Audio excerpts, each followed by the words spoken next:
Hello my dear friends, आइए friends जल्दी से ज्वाइन कीजिए हमारा mission GATE and ESC 2021 and 2022 से। ओके फ्रेंड्स, तो आइए स्टार्ट करते हैं अपने इस मिशन को।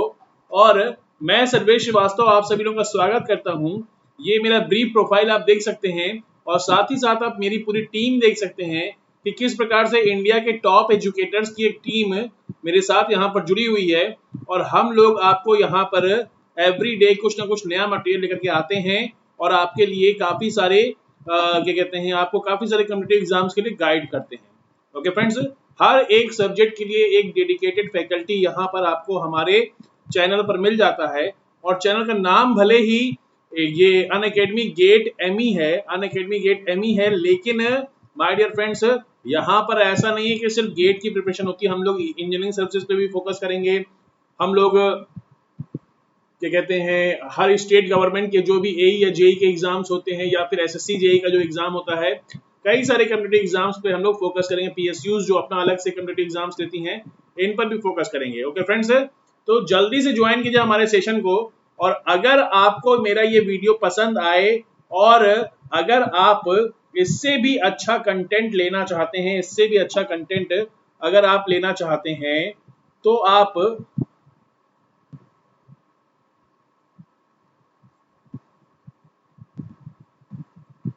इससे भी अच्छा कंटेंट अगर आप लेना चाहते हैं माय डियर फ्रेंड्स, तो आप मेरा ये कोड सर्वेश 10 या फिर सर्वेश 11, इन दोनों में से कोई भी एक कोड यूज करके आप अनअकैडमी का प्लस सब्सक्रिप्शन ले सकते हैं। ओके, याद रखिएगा फ्रेंड्स, सर्वेश 10 या सर्वेश 11। देखिए दोस्तों, होता क्या है, अनअकैडमी प्लस पे आपको बहुत सारे बेनिफिट होते हैं। डेली लाइव क्लासेस मिलती हैं आपको, यहाँ पे आपको क्रैश कोर्सेज मिलते हैं, आपको कोर्सेज अपने हिंदी और इंग्लिश हर लैंग्वेज में मिलते हैं। यहाँ पे आपको डाउट क्लियरिंग सेशंस देखने को मिलते हैं। यहाँ पर आपको रैंक इंप्रूवमेंट बैच भी मिल जाएगा प्लस सब्सक्रिप्शन में। यहाँ आपको वीकली टेस्ट मिलेंगे। तो बहुत सारे बेनिफिट्स, ऐसे ऐसे बेनिफिट्स जो आपको यूट्यूब पे नहीं मिलने वाले हैं। दोस्तों, यूट्यूब पे आपको सारा कुछ मटेरियल नहीं मिलेगा। मटेरियल तो मिल जाएगा, लेकिन पे ये एक बेस्ट अरेंज्ड वे में, ताकि जिससे कि आप कॉम्पिटिटिव एग्जाम में सक्सेस अचीव कर सकें, एकदम टॉप रैंकिंग में आ सकें। इसके लिए आप अगर प्लस सब्सक्रिप्शन लेते हैं तो आपको बहुत ज्यादा बेनिफिट होगा। ओके दोस्तों, ये देखिए इस टाइप के आपके बैच कोर्सेज कई सारे इंडिया के टॉप एजुकेटर्स जैसे अंकित गोयल सर जैसे लोग भी, या फिर हमारे देवेंद्र नहीं जैसे सर जैसे लोग भी हमारे साथ हमारी टीम का हिस्सा हैं। और आप अगर अनअकैडमी प्लस का कोर्स लेते हैं तो आप मारुति तिवारी सर या फिर हमारे क्या नाम है कुलकर्णी सर, और या फिर आप क्या कहते हैं कि कई सारे ऐसे एजुकेटर्स जो इंडिया के टॉप एजुकेटर्स हैं, उनसे पढ़ने का आप आनंद ले सकते हैं। ओके, आप देखिए फ्रेंड्स, ये इस टाइप के आपको यहाँ पर एकदम बेस्ट वे में डायग्राम आपको देखने को मिलते हैं। आपको टीचर आपको अपने सामने दिख रहा होता है। जैसे ये आप देखिए, यहाँ पे आपको अंकित गोयल सर आपको यहाँ दिखाई दे रहे हैं। तो चाहे आप टैबलेट पे पढ़ रहे हो या अपने मोबाइल पे पढ़ रहे हो या लैपटॉप पे पढ़ रहे हो, किसी भी डिवाइस पे आप कर रहे हो अपने इस कोर्स को, तो यहाँ पर आपको ये जैसे कि अंकित गोयल सर आपको यहाँ पे दिख रहे हैं, वैसे ही कोई भी फैकल्टी या कोई भी एजुकेटर जो आपको पढ़ाता है वो आपको साइड में किनारे में आपको दिखता रहता है। ठीक है फ्रेंड्स, आप में से कई सारे लोग यहाँ पर देख सकते हो कि यहाँ पर बगल में एक चैट बॉक्स भी चल रहा है। चैट बॉक्स में कई सारे स्टूडेंट अपने अपने कमेंट कर रहे हैं। तो फ्रेंड्स, यहाँ पर ये एक बहुत बड़ा बेनिफिट है कि जहां कहीं भी आपको कोई भी एक चीज नहीं समझ में आई, तुरंत आप वहीं पर टीचर पढ़ा रहा है, आप तुरंत अपना डाउट प्लेस कर सकते हैं। ओके, कन्वर्सेशन होता रहता है। ऐसा नहीं है कि क्या नाम है, चीजें बोरियत वाली चल रही हैं और आप कुछ डाउट नहीं पूछ सकते हो। आप यहाँ पर भी डाउट पूछ सकते हो। और उसके बाद भी आपके पास यहाँ पर अनअकैडमी में एक बहुत बड़ा फायदा ये होता है कि अनअकैडमी में सबसे बड़ा फायदा ये होता है कि हर 3 लेक्चर के बाद एक डाउट क्लियरिंग सेशन होता है। हर 3 लेक्चर के बाद एक डाउट क्लियरिंग सेशन होता है, जिसमें टीचर आपके डाउट्स क्लियर करवाता है। ओके फ्रेंड्स, अगर कोई डाउट नहीं रहते हैं तो टीचर उस सेशन में कभी कभी कुछ न्यूमेरिकल्स करवा देते हैं, एक्स्ट्रा न्यूमेरिकल्स भी लेकर के आते हैं टीचर। लेकिन अगर बच्चों के डाउट्स रहते हैं तो बच्चे उस सेशन को, एक डेडिकेटेड सेशन होता है जिसमें टीचर को सिर्फ डाउट ही बताना होता है। ओके फ्रेंड्स, तो ये चीजें हैं कुछ ऐसी। यहाँ पर अनअकैडमी प्लस के सब्सक्रिप्शन के बहुत फायदेमंद है। आपको क्या करना है, आपको याद रखना है, सिर्फ मेरा कोड सर्वेश 10 याद रखना है और जुड़े रहिए हमारे साथ, ताकि हम लोग आपके लिए ऐसा ही नया नया मटेरियल, एक से शानदार मटेरियल बना करके ले आ सके। ओके दोस्तों, तो आइए आगे देखते हैं आगे देखते हैं यहाँ पर क्या क्या चीजें हमें देखने को मिलेंगी। तो आज का हमारा टॉपिक ऑफ डिस्कशन है ब्रेक इवन एनालिसिस। ओके, आज का हमारा टॉपिक ऑफ डिस्कशन है break even analysis.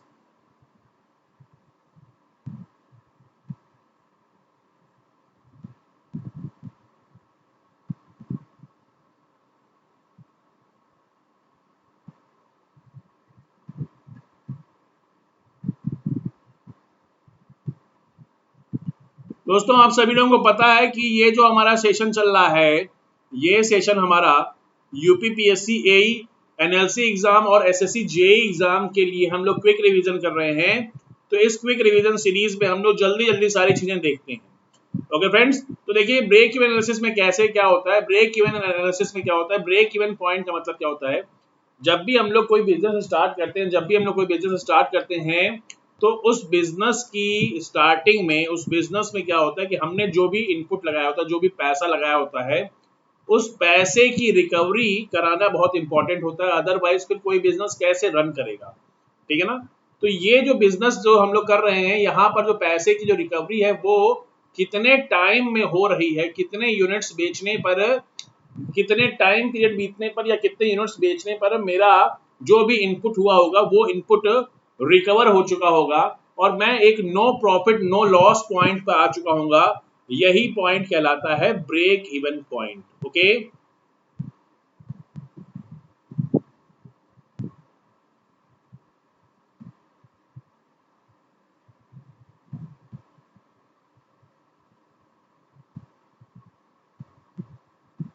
No profit no loss point. Okay, इसमें क्या होता है, break even analysis refers to the system of determining that level of operations where the owner of the business neither earns profit nor suffers from loss.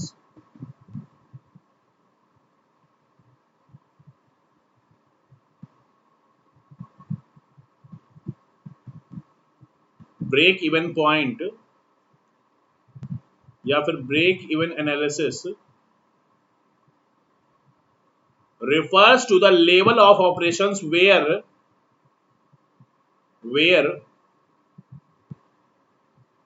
owner of business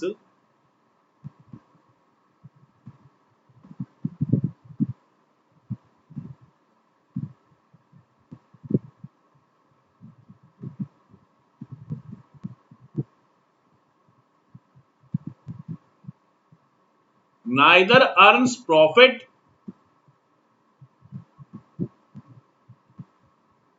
nor suffers from loss.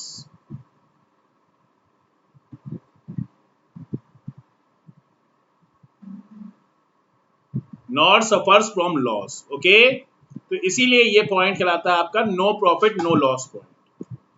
ठीक है ना friends. अब यहां पर देखो होता क्या है, देखो किसी भी बिजनेस का फंडामेंटल ऑब्जेक्टिव क्या होता है, पहले मैं आप लोगों को बता चुका हूं कई बार इंडस्ट्रियल इंजीनियरिंग में आपको। देखिए फ्रेंड्स, किसी भी बिजनेस का आपका जो फंडामेंटल ऑब्जेक्टिव होता है, fundamental objective of any business is to earn profit.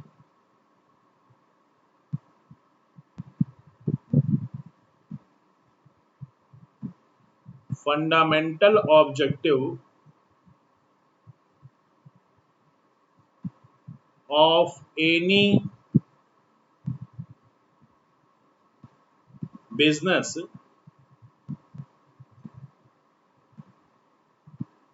is to earn profit. Okay, अब ये जो प्रॉफिट है, ये प्रॉफिट किसके ऊपर डिपेंड करता है, ये जो प्रॉफिट है, ये प्रॉफिट तीन फैक्टर्स के ऊपर डिपेंड करता है।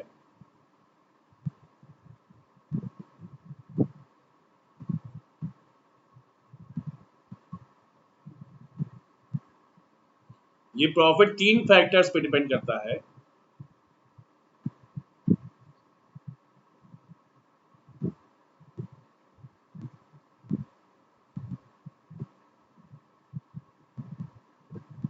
पहला cost of production,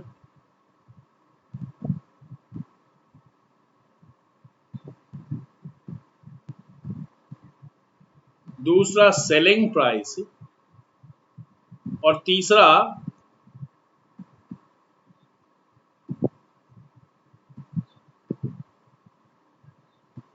quantity of production.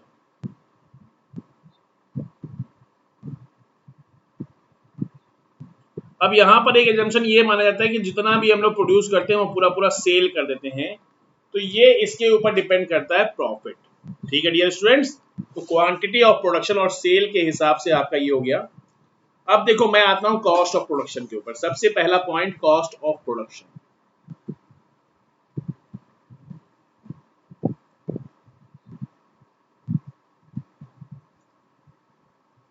Production करते समय हमें दो तरीके का इन्वेस्टमेंट करना पड़ता है। एक तो वो इन्वेस्टमेंट जो हम लोग बिजनेस शुरू करने के पहले ही कर चुके होते हैं, वो कहलाता है फिक्स्ड कॉस्ट। ओके, जैसे कोई दुकान या कोई शोरूम खोलना है, उसके लिए मैंने पहले से जमीन खरीदी, उसके ऊपर बिल्डिंग बनाई, उसको पूरा डेंट पेंट किया अच्छे से उसको, फिर वहां फर्नीचर वर्नीचर लगाया, वहां पे एसी वेसी लगाया, नल वगैरह लगाए, खिड़की दरवाजे लगाए, तो ये सब काम मैंने किया और अभी तक वो बिल्डिंग बनी रही है। और अभी तक मेरा जिस दिन मतलब कि फीता कटता है, मेरा ये गाड़ियों का शोरूम जिस दिन ओपन होता है, तब तक मेरा एक भी प्रोडक्ट बिका नहीं है, लेकिन उसके पहले ही मैं 50 लाख रुपए के आसपास का इन्वेस्टमेंट कर चुका हूं। जमीन बिल्डिंग और बिल्डिंग बनाने, जमीन खरीदने, बिल्डिंग बनाने और उसके ऊपर क्या कहते हैं चीजें अपना सेट करने में 50 लाख रुपए तक का मैं खर्चा कर चुका हूं और अभी तक एक भी गाड़ी बिकी नहीं है। तो ये जो इस टाइप का जो कॉस्ट है, ये कॉस्ट कहलाता है फिक्स्ड कॉस्ट। ओके, उसके बाद फिक्स्ड कॉस्ट का अगर आप देखें, फिक्स्ड कॉस्ट का अगर आप ग्राफ देखेंगे, तो ये जो ग्राफ बनेगा,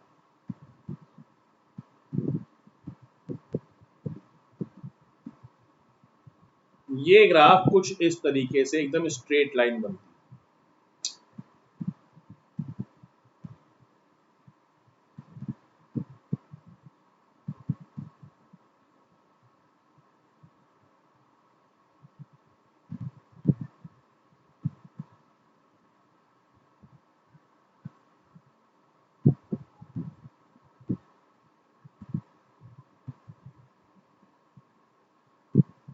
1 मिनट 1 मिनट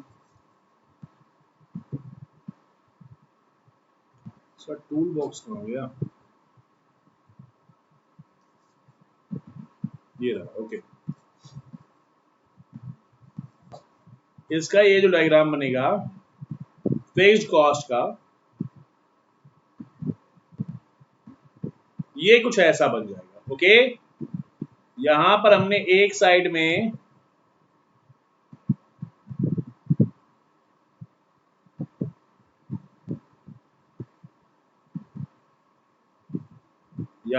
एक साइड में दिखाई है fixed cost,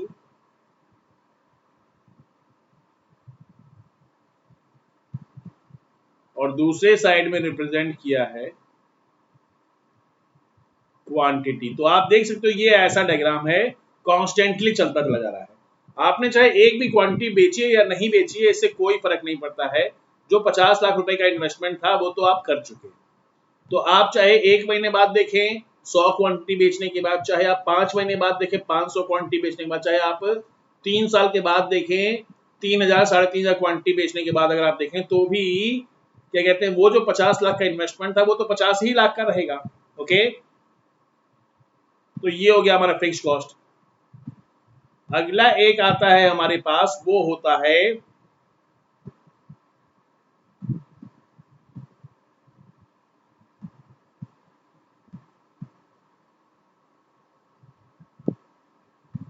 variable cost. Variable cost की कहानी देखिए कैसी होती है।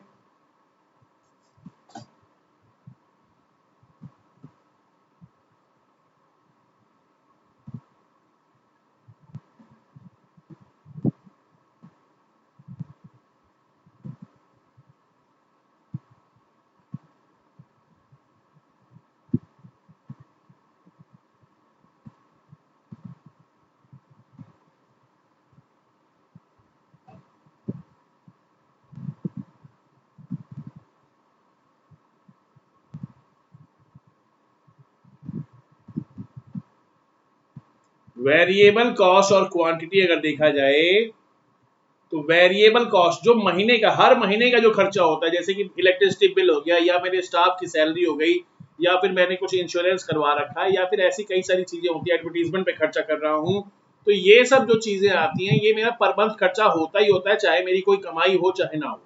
मुझे स्टाफ को सैलरी देनी पड़ेगी, मुझे इलेक्ट्रिसिटी बिल चुकाना ही पड़ेगा, मुझे एडवर्टीजमेंट पे भी खर्चा लगभग लगभग करना ही पड़ता है, और भी कई सारी चीजें ऐसी जो एकदम फिक्स रहती हैं, जो हर महीने खर्चा होती हैं। तो जैसे जैसे समय बीतता जाता है, मैं अगर यहाँ ये मान के चलूं कि हर एक महीने में मैं 20 कारें बेचता हूँ, ठीक है ना, तो आपकी 3 महीने के बाद 60 कारें हो जाएंगी, 5 महीने के बाद 100 कारें हो जाएंगी, एक साल के बाद 240 कारें हो जाएंगी। तो जैसे जैसे क्वांटिटी बढ़ रही है वैसे वैसे मेरा हर महीने का मेरा ये वेरिएबल कॉस्ट का खर्चा ही बढ़ रहा होता है। तो ये जो इसका डायग्राम आता है, ये इसका डायग्राम,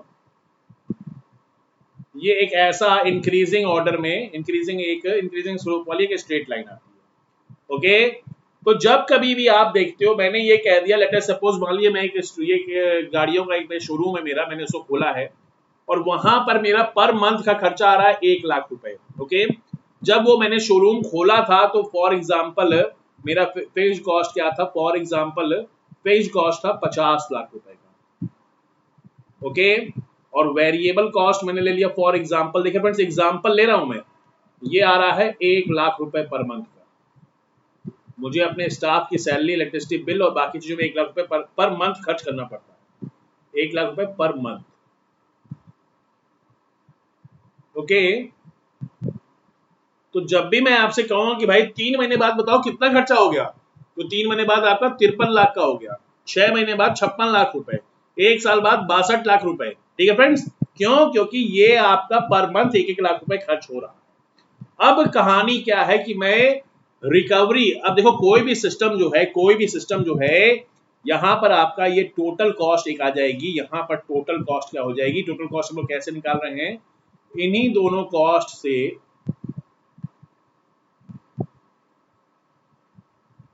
इन्हीं दोनों कॉस्ट से हम लोगों ने एक टोटल कॉस्ट निकाली।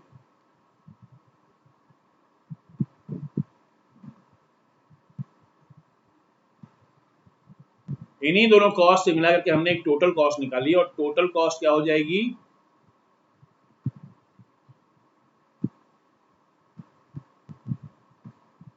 फिक्स्ड कॉस्ट प्लस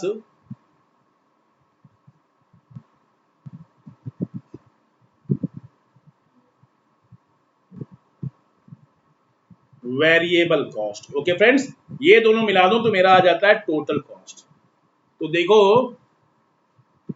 अगले पेज पे चलते हैं, अगले पेज पे चलते हैं।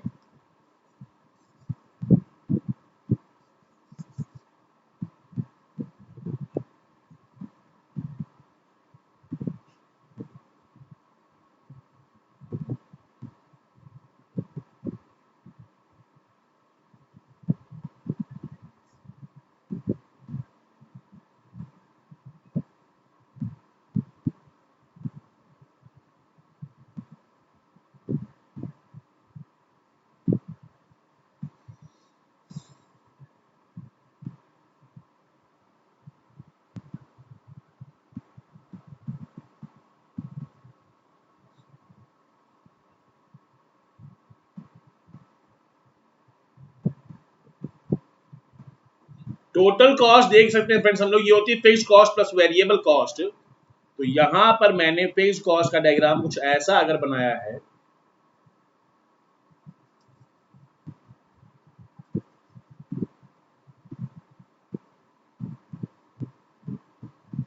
फिक्स्ड कॉस्ट का डायग्राम कुछ ऐसा है, और वेरिएबल कॉस्ट का डायग्राम कुछ ऐसा है,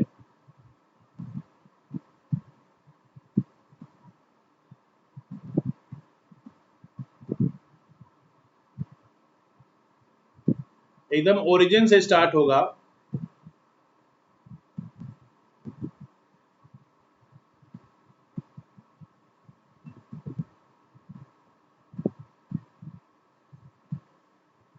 ठीक है फ्रेंड्स, ऐसा कुछ है। तो अब मैं जब आपसे कहूंगा कि बताओ मुझे कि यहां पर टोटल कॉस्ट का डायग्राम कैसा बनेगा, देखिए फ्रेंड्स, यहां पर हम लोग इस एक्सिस पे दिखा रहे हैं कॉस्ट, तीन टाइप की कॉस्ट दिखा रहे हैं। पहला मैंने आपको दिखा दिया ये फिक्स्ड कॉस्ट, अगली कॉस्ट मैंने आपको दिखा दी वेरिएबल कॉस्ट। ये यहां पर कॉस्टें जो बढ़ रही हैं आपकी, ये कैसे किस हिसाब से बढ़ रही हैं, ये क्वांटिटी के हिसाब से बढ़ रही हैं। ओके, तो अभी देखो क्या हो जाएगा, यहां पर अभी क्या हो जाएगा, ये आ जाएगा आपके पास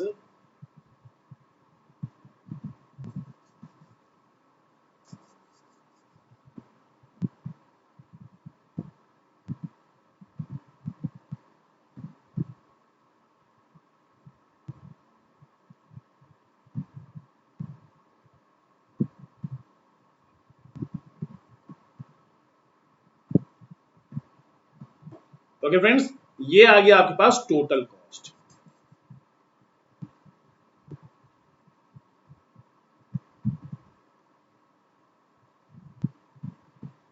ये ग्राफ आ गया टोटल कॉस्ट का, ठीक है ना फ्रेंड्स, ये ग्राफ आ गया आपके पास टोटल कॉस्ट का। अब क्या करना होगा हमें, अब क्या करना होगा, अब हमें देखना होगा, जैसा कि मैंने आपको बताया था कि तीन चीजें होती है, हमने क्या देख लिया, हमने देख लिया कॉस्ट ऑफ प्रोडक्शन, ये देख लिया।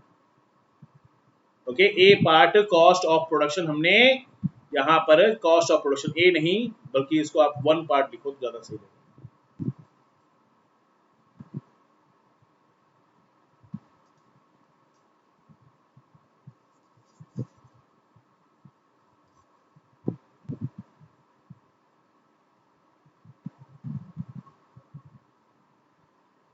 उसके बाद सेकेंड आता है सेलिंग प्राइस।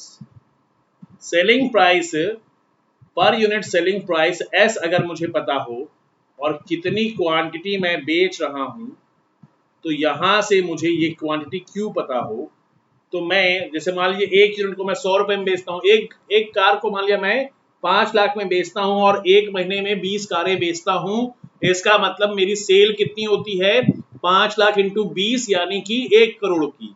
ओके, सेल होती है 1 करोड़ की, ठीक है फ्रेंड्स, तो ऐसा कुछ मुझे देखना पड़ता है। तो इसी टाइप से यहां पर मुझे क्या करना होगा, अब देखिए फ्रेंड्स, मेरा ये जो पर मंथ, जैसे मैंने आपसे कहा कि एक महीने के बाद मेरा खर्चा हो गया 51 लाख का, 2 महीने के बाद 52 लाख का, 6 महीने के बाद 56 लाख का, उसके बाद फिर क्या कहते हैं 10 महीने के बाद 60 लाख का, 20 महीने के बाद 70 लाख का, इस स्पीड से मेरा खर्चा बढ़ रहा है। अगर फिक्स कॉस्ट और वेरिएबल कॉस्ट मैंने कांस्टेंट मान रखी है, वैसे तो ये रियल लाइफ में कांस्टेंट होती नहीं है, लेकिन फिर भी मैंने इसे कांस्टेंट मान रखा है। लेकिन फिर भी अगर मैं ये मान कर रहा हूं कि ये कांस्टेंट है, तो मुझे अगर अपने बिजनेस को स्मूथली रन करना है, तो बिजनेस को स्मूथली रन करने के लिए मुझे क्या करना पड़ेगा, बिजनेस को स्मूथली रन करने के लिए मुझे बिजनेस को स्मूथली रन करने के लिए मुझे जो यहां पर जो सेलिंग कॉस्ट है, मेरी जो इनकम हो रही है, वो ज्यादा रखनी पड़ेगी। किसी भी हालत में सेलिंग कॉस्ट ज्यादा होनी चाहिए, किससे, टोटल कॉस्ट के ग्राफ से, तभी तभी मेरा बिजनेस सस्टेन कर पाएगा। ओके फ्रेंड्स, सेलिंग कॉस्ट क्या होती है, यहां पर देखो सेलिंग प्राइस और क्वांटिटी, इन दोनों को आप जब मल्टीप्लाई कर दोगे, तो capital S equal to S into Q, यहां से ये आती है, ये आ गया आपके पास सेलिंग कॉस्ट आ गई।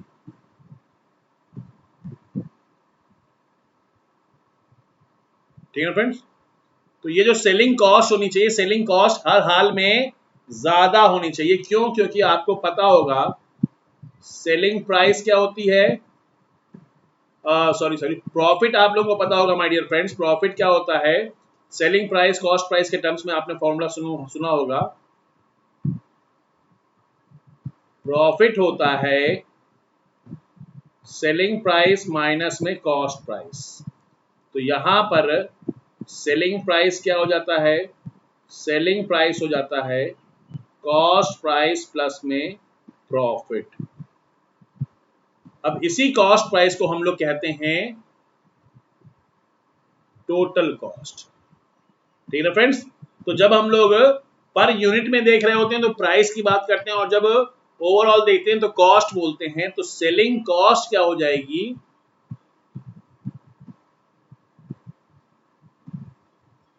सेलिंग कॉस्ट जो होगा वो होगा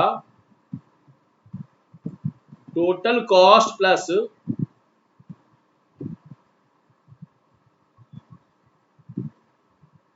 टोटल प्रॉफिट। ओके, तो ये आप लिख सकते हैं एस इक्वल टू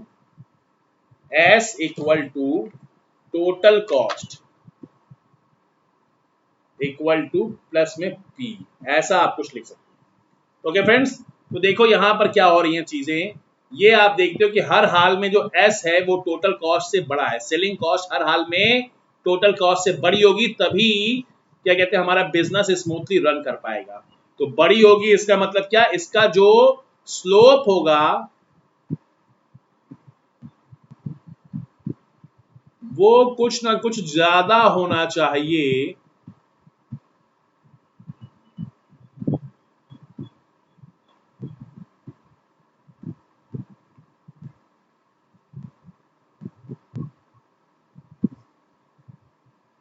ये स्लोप होगा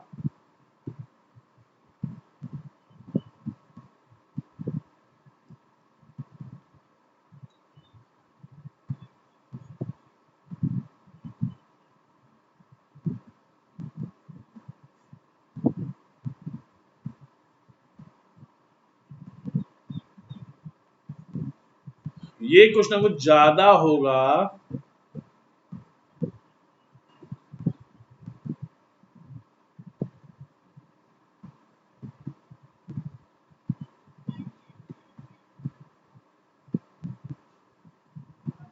किससे, सेलिंग कॉस्ट किससे ज्यादा होगा,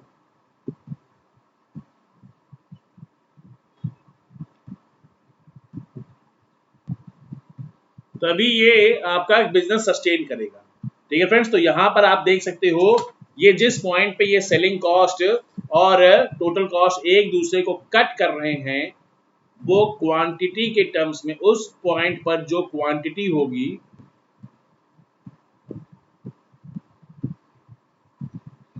वही क्वांटिटी कहलाएगी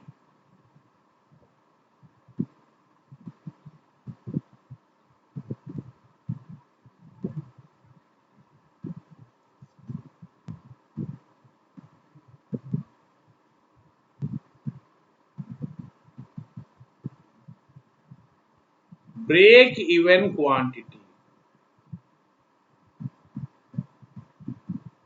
ओके, ये क्वांटिटी कहलाएगी ब्रेक इवन क्वांटिटी।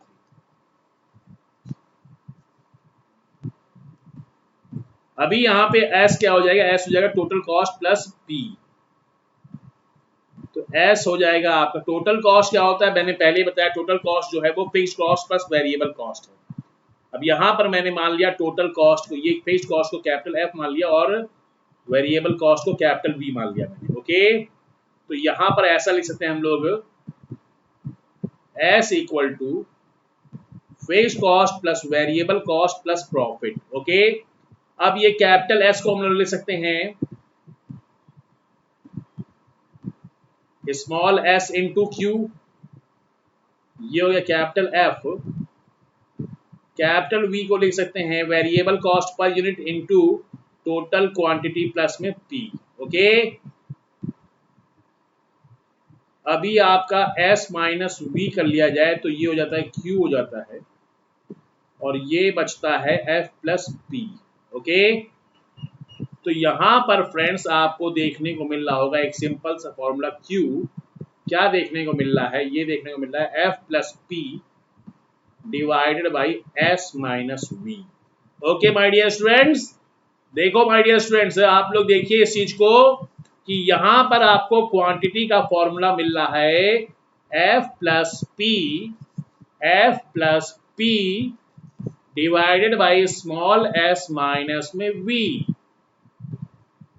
यहां पर क्या है, यहां पर क्या सीन है,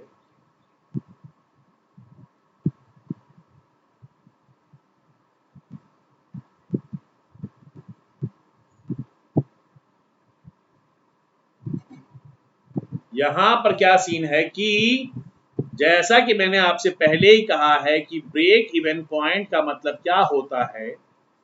ब्रेक इवन पॉइंट का मतलब होता है no profit no loss point. Okay, no profit no loss point. तो एट ब्रेक इवन पॉइंट क्या होगा, एट ब्रेक इवन पॉइंट क्या हो जाएगा my dear friends, break even quantity पे क्या होगा, यहां पर आपका प्रॉफिट जीरो होगा, ना ही पॉजिटिव होगा ना ही निगेटिव होगा। No profit no loss, therefore क्या हो गया, देयरफॉर क्या हो गया यहां पर, ये जो क्वांटिटी आई हमारे पास ब्रेक इवन क्वांटिटी जो आई P इक्वल टू जीरो रख दिया आपने, तो F बाई में S माइनस वी आ गई। ओके, F बाई में S माइनस वी आ गई।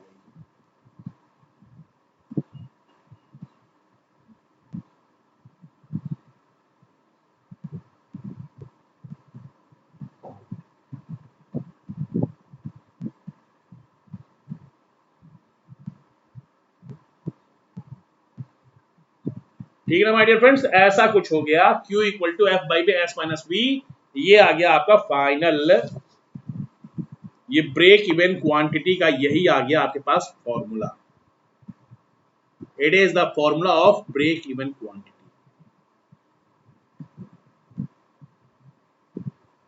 ठीक है दोस्तों, ठीक है दोस्तों। तो देखिए ये इस तरीके से आप लोग चीजों को सॉल्व कर सकते हैं, चीजों को कर सकते हैं, मेंटेन कर सकते हैं। और यही था हमारा वीडियो यहीं तक। अब हम लोग अपनी चीजों को रोकते हैं। और देखिए फ्रेंड्स, अगर आपको हमारे अनअकैडमी पे प्लस पे कोई कोर्स खरीदना हो तो उसके लिए आप अनअकैडमी का लर्नर्स ऐप डाउनलोड करें, वहां पर अपना गोल सिलेक्ट करें, आपको कौन से कॉम्पिटिटिव एग्जाम की तैयारी करनी है। जिस भी कॉम्पिटिटिव एग्जाम की तैयारी करनी है उस पर आप क्लिक करें। जैसे गेट टीएससी मैंने आपको यहाँ दिखा दिया, गोल का मतलब किस एग्जाम की तैयारी कर रहे हो, उस पर क्लिक करें। उस पर क्लिक करते ही सब्सक्रिप्शन पूछेगा, तो आपको कितने महीने का सब्सक्रिप्शन लेना है। जो भी सब्सक्रिप्शन आप लेना चाहते हैं, 1 महीना, 3 महीना, 6 महीना, 12 महीने या 2 साल, तो उस पर आप क्लिक करेंगे तो आपको उसका दाम दिखाएगा। अभी जो सबसे ज्यादा स्टूडेंट्स 1 साल या 2 साल वाला सब्सक्रिप्शन लेते हैं, तो उसमें क्या है, या कुछ स्टूडेंट्स जो हैं वो 6 महीने का भी लेते हैं, तो 6 महीने का सब्सक्रिप्शन प्राइस 20,000 का है, अनअकैडमी की तरफ से 20,000 का है। 1 साल का सब्सक्रिप्शन प्राइस 25,000 का है और 2 साल का सब्सक्रिप्शन प्राइस 30,000 का है। लेकिन आप जैसे ही मेरा कोड, आप रेफरल कोड सर्वेश 10, आप जैसे ही मेरा रेफरल कोड, क्या हो गया इसको, आप जैसे ही मेरा रेफरल कोड सर्वेश 10 या सर्वेश 11 का यूज करते हैं, आप जैसे ही मेरा रेफरल कोड सर्वेश 10 का यूज करोगे माय डियर स्टूडेंट्स, या सर्वेश 11 का यूज करोगे,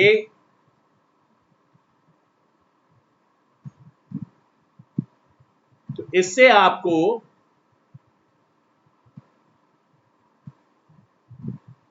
10% का डिस्काउंट मिल जाएगा। 10% माइनस हो जाएगी प्राइस। 20,000 वाला 18 का हो जाएगा, 25,000 वाला 22.5 का हो जाएगा, 30,000 वाला सब्सक्रिप्शन 27,000 का हो जाएगा। ठीक है फ्रेंड्स, तो चाहे तो आप सर्वेश 10 यूज करें या सर्वेश 11, दोनों में से कोई एक यूज कर सकते हैं। ये रेफरल कोड याद रखिएगा डियर फ्रेंड्स, सर्वेश 10 या सर्वेश 11। और फिर ये जो आपका जो आया कॉस्ट, इसको आप चाहे नेट बैंकिंग से या फिर किसी और माध्यम से भी पेमेंट ऐसा कर सकते हैं। इसी के साथ साथ दोस्तों, इसी के साथ साथ आप चाहें तो आप किसी भी बैंक की आप लोन भी ले सकते हैं, ईएमआई भी, ये क्रेडिट कार्ड पे ईएमआई भी ले सकते हैं, 3 महीने, 6 महीने या साल भर का। जीरो कॉस्ट ईएमआई होती है, कोई इंटरेस्ट नहीं लगता है।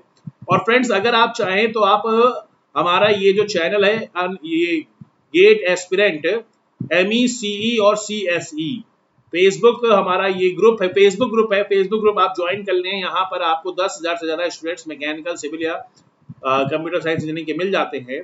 और आप चाहे तो हमारा ये अनअकैडमी का देख सकते हैं, आप हमारा ये टेलीग्राम ऐप भी, टेलीग्राम चैनल भी ज्वाइन कर सकते हैं। यहाँ पर आपको सारे कोर्सेज का, जितना भी हम लोग यहाँ पे आपको यूट्यूब पे पढ़ा रहे हैं, इन सबका क्या कहते हैं, आपको लेक्चर्स मिल जाते हैं। ओके फ्रेंड्स, तो बस क्या इतना सब कुछ मिलने के बाद भी आप हमारा स्वागत नहीं करेंगे? तो फ्रेंड्स, जल्दी से सब्सक्राइब कीजिए हमारा चैनल अनअकैडमी गेट ME, और इस वीडियो को अपने दोस्तों के साथ शेयर कीजिए और इस वीडियो को लाइक कीजिए और ज्यादा से ज्यादा लोगों को, फ्रेंड्स को यहाँ इस चैनल पे सब्सक्राइब करवाइए। ठीक है फ्रेंड्स, तो फिर इस वीडियो को यहीं रोकते हैं, कल फिर मिलेंगे एक नए टॉपिक के साथ। तब तक के लिए wish you good luck and thank you.